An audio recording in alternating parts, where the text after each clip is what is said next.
Stuart Bruce is a successful entrepreneur in the insurance industry. He's currently serving as the chairman of the board and CEO of First Insurance Funding of Canada. He's been a board member of Dyslexia Canada for the past 8 years and became the chair last year. Diagnosed with dyslexia, Stuart received the support that he needed in his youth, which he credits for his successful career. He's now dedicated to ensuring that all children in Canada have access to screening and the support they need. Today, he joins us to share his inspiring journey. Hi, Stuart, and welcome to the Market Red Podcast. Thank you very much. It's great to be here. Now, Stuart, we're obviously talking about dyslexia on the program, and I wonder if you could take us back to the beginning. What school was like for you in the early days? Yeah, school was, it started out being really quite challenging. I was bounced around from, slow learners class, SLD class, which then pushed to another school. So the first couple of years of my schooling career was quite difficult. I then ended up in a enhanced class, so they really didn't know what to do with me. It wasn't until I was in grade 3 when my one of the teachers there, Mrs. Black, I remember her. She pointed to my parents that my readings wasn't up to speed, and it seemed like I was had some sort of issues there, and she recommended to see somebody about seeing if it was dyslexia, and fortunate enough, my parents had a friend who was a tutor, and she was able to help me, and things turned around quite drastically. And by the time I got into high school, I was in enhanced classes and doing quite well. So it was just just recognizing it was the big deal, and understanding it a little bit. Because I knew my parents thought I was a pretty bright kid, but was there something fundamentally going wrong here? So I was fortunate enough to have the resources to get that tutor going, and then I finished high school and went off to business school and graduated from Ivy Business School. Wow! So you came a long way from a pretty difficult beginning, for sure. Yeah, very, very difficult. So what exactly did your teachers do then to support you and help to bring about some success? Pardon me. Well, and I don't remember the details. I remember the tutor brought out a lot more visual learning tools. She had me, cut up a cereal box into different shapes and really taught me, a great deal of math and reading skills. And I'm not sure which program she was using or her familiarity with the specific dyslexia. Like certainly the tools that are available today are much greater and better. But she certainly helped me out and got me going in the right direction. So your parents recognized it relatively early on, by the sounds of things. I was just wondering if your parents obviously recognized it at an early age, and they were able to help you get the help that you needed. A lot of kids obviously don't have that opportunity, and some don't get that help in school at all at any point. How much more do you think that you were able to succeed as a result of getting that help so early on, rather than it being diagnosed much later on? Oh, I think I wish it was actually sooner. And I think that's one of our main mandates at Dyslexia Canada is to make sure that kids are being tested very early. Because I was fortunate that was fairly early in my career, but it still had a couple of years at school where I was lost, and it was a challenge, and I just needed somebody to say it's okay. It's not the end of the world. It's just that you just think differently, and that's okay. And that's actually can be very powerful, and certainly I've leveraged it in my career and businesses that I've started now because I think differently. I think it's a tremendous skill to have, or capability to have.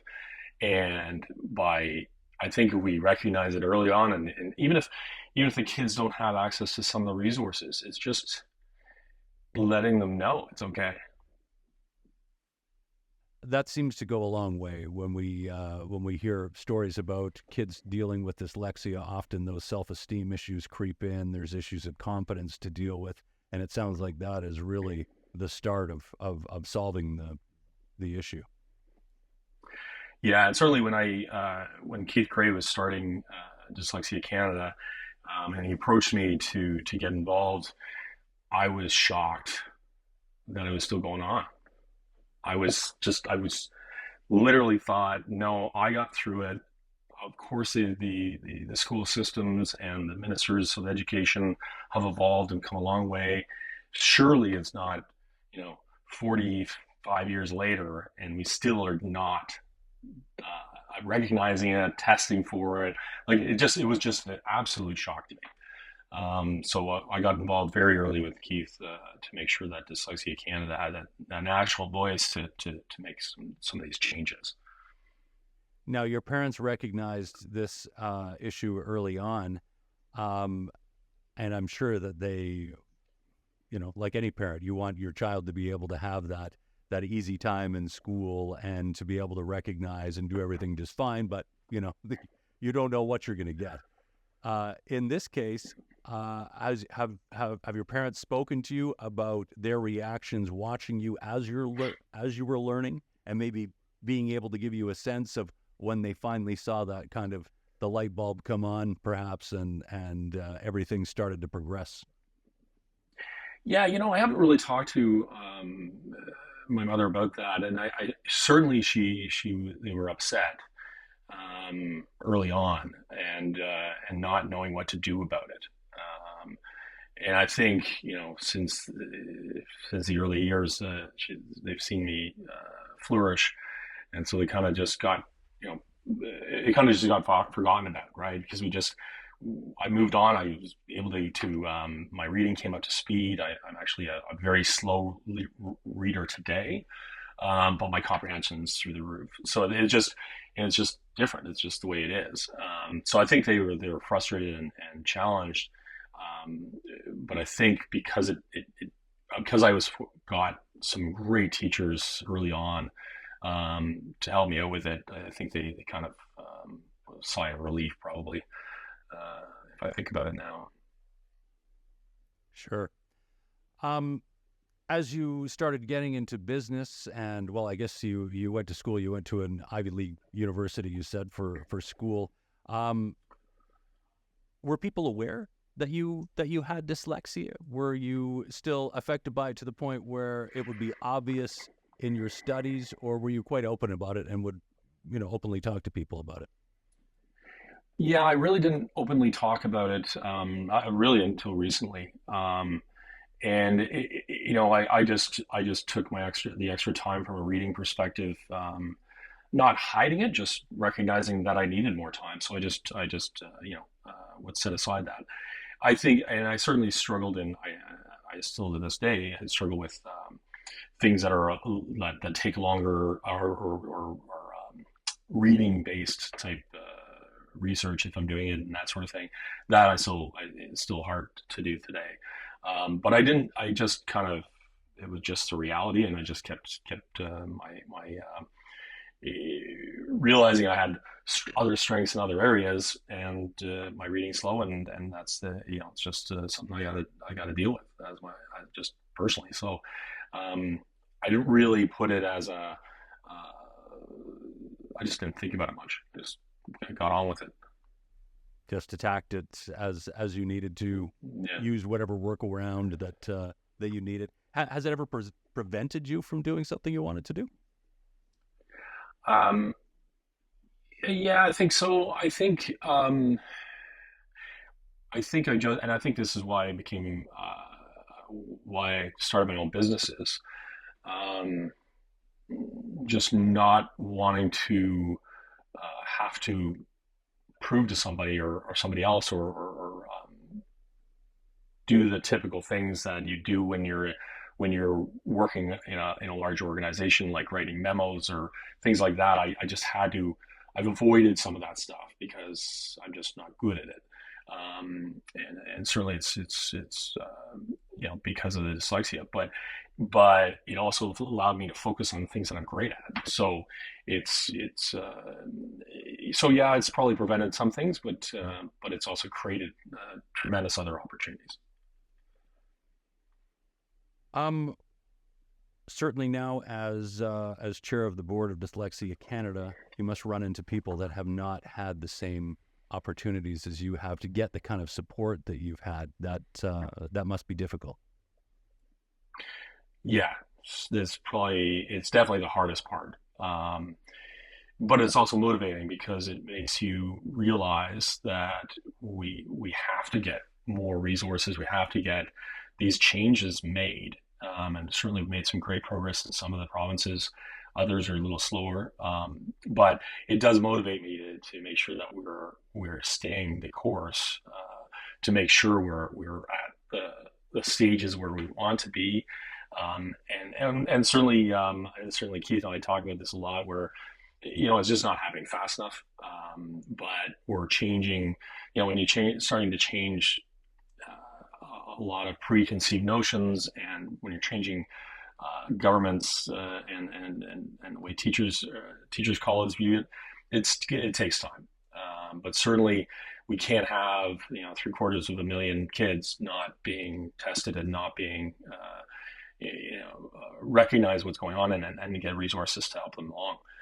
But again, I think it's parents knowing that it's okay, that it's just it's a different way of thinking. That's like, for me, it's a big part of the battle. It's just say it's going to be okay. Yeah, it's going to be hard. There's going to be, nothing's easy, but you're going to have, by recognizing it, then at least you know what the challenges can be, and how to start to get the resources together around you. But certainly seeing kids that don't get that support is it's hard. Do you have any advice that you give to parents that have children with dyslexia? Sorry, you broke up there. Sorry, I was wondering if you have any other advice that you would give to parents. You said, first of all, just accepting it, but also, are there other things that you would offer as advice to parents of children with dyslexia? Yeah, I think the kids just need that support, but also bring in professionals, and certainly dyslexiacanada.org has some resources and some guidance on that. And we've got a great team that is helping parents every day to navigate this. And certainly some school boards are better than others at supporting this. And I think I think from a parent's perspective, demanding that your kids get the right resources. The stats are very clear. If you don't deal with it, or you don't get somebody the help they need, they're gonna, it's not gonna be great for them. The percentage of incarcerated people that are dyslexic is astounding. So if you just fight for your kids' future. If we can get back to your career in insurance for a moment, what was the draw there? That's interesting. I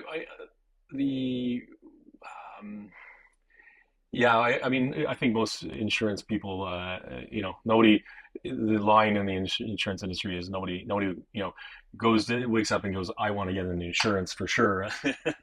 So I think I love the industry has so much opportunity throughout it. And it goes and can be in everything from, data management to technology to entrepreneurial ventures and sales. And I think I just kind of fell into it. I had exposure to a couple of finance companies when I was finishing up my CPA, and it just looked great. And I was 25 years ago, and I haven't looked back. I love it.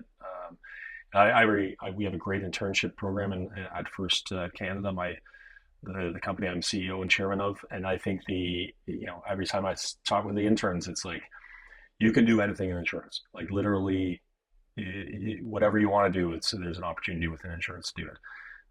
So I'm fortunate to have kind of stumbled into it, and I'm glad I stayed. Do you ever use your own successes in tackling dyslexia as a way to help motivate other people within your businesses at all? I haven't. I mean, I haven't talked about it a whole lot, and I think as I grow up and grow through this working with Dyslexia Canada, I think there's more communication that I can do, and to show how powerful it can be.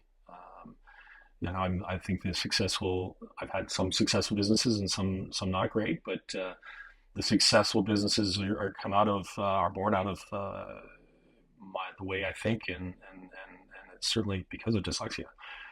So I think there's some great news there, and some great opportunities for kids to learn from that, for sure. Now, beyond everything else, it also turns out that you were part of the Olympics in Barcelona back in 1982 in sailing. Can you tell us a little bit about that?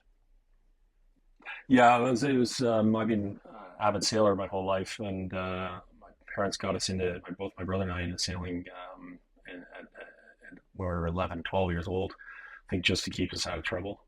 And it was, we just took to it, and so both of us sail to this day, and I think some of the early challenges with bullies, or challenges within school, having an outlet that I could put attention to was really good for me, and so I just continued on, and was an alternate in the '92 Barcelona Games, and my sailing partner actually continued on and won a silver medal in Athens. So it was a great opportunity for taking your skills up to a whole new level, and challenging yourself to go against the best in the world. And it was a great experience. And actually, my son's currently running a campaign to go to LA in 2028. So it's kind of running the family a little bit. Well, it's great that runs in the family. Has dyslexia run in the family at all? Yeah, I have.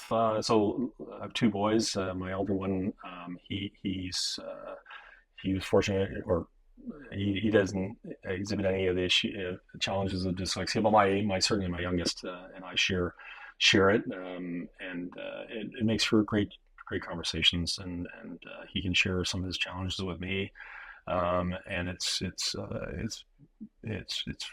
a big part of our relationship, and I think it's just great. He's had wonderful teachers early on. He's been able to manage it quite well, and he's but I can see how he thinks, and it's pretty neat to see how he can put his head around different angles of a problem, and go after the solutions with it. So I don't think it's not a bad thing. I think it's actually just like a great way of thinking and a great way of being. So as he progressed, and it sounds like he had a lot of the support that you would have loved to have had even more of in your early days of school, and certainly what a lot of kids could use. What was it like to watch him progress and to kind of see these successes that he started having? Was that motivational to you, and did you kind of see yourself and your own journey and kind of what he was going through? Yeah, a little bit. I think because he was in fantastic school. He's kind of it's not as prevalent, I would say. He's just learned how to really be as good an operator as he can be with the skill sets he has, and I think he's just it's great to see him. It's great to see both my boys take on their successes and go after things in a gentlemanly and an aggressive way. So it's great to see them. progress. What kind of advice did you give them early on that is kind of like the advice you may have given yourself if you could have when you were 8? Yeah, I think it comes back to just the future's bright. You're going to be fine. We all have different skill sets that you're born with, and some of them that you develop. And it's all the effort that you put into something and you get out of it. And whether you're challenged in one way or the other, it's about your mindset and your how you think about and being successful in the world is defining yourself, and then going after it. I think if you always put a lot of energy into something, you're going to get that back out. So it's like kind of basic things I say to both boys. So to be clear, you're not saying that dyslexia is a good thing, but it offered you a different way of thinking and maybe attacking things that other people would not do in the same manner. Yeah, I think it's you play with the cards you're dealt, and so it's not necessarily a good thing, obviously, but it is something that's you can make into a good thing with effort and perseverance. Well, it certainly doesn't seem to have limited you, or at least what you wanted to accomplish. Yeah, no, it really hasn't, and I think if I didn't have it, would it be different? I'm not sure. I kind of love what I do. I'm fortunate with having a great family around me, and fortunate to have great friends and a great business. So I wouldn't exchange it out. That's for sure. It is what it is, and I think again, advice to my 8-year-old self would be just you're gonna be okay. Hey, Stuart, thank you so much for sharing your story and your time with us today on the podcast. We really appreciate it. Thank you. That's an enjoyable conversation.